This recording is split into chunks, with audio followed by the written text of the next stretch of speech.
এখানে দেখতে পাচ্ছেন আমড়াগুলো ছিলে নিয়েছি, একটু সবুজ করে ছিলেছি এবং এখানে একটু একটু করে ফেরে ফেরে দেওয়া হয়েছে। আমড়ার টক রান্না হবে।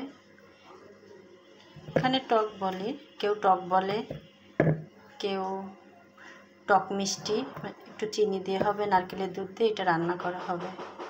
এখন আমি এটা প্রেসার কুকারে সিদ্ধ করতে দেব। প্রেসার কুকারে আগের থেকে পানি দেওয়া আছে। এখন এর ভিতর হলুদ অ্যাড করে দিলাম, লবণ। এখন একটু নাড়িয়ে দিয়ে এবার জালটা ধরিয়ে দেব। সিদ্ধ হয়ে গিয়েছে, অনেক নরম।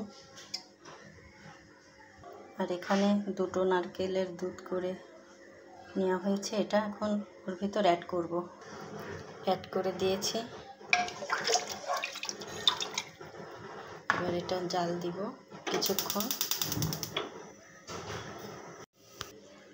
বাগার দিয়ে ফেলেছি, এখন হচ্ছে চিনি অ্যাড করব। টক মিষ্টি যার যতটুকু ভালো লাগে সেই পরিমাণে। এখন কিছুক্ষণ জাল করব আর একটু ঘন করে তারপর নামিয়ে ফেলব।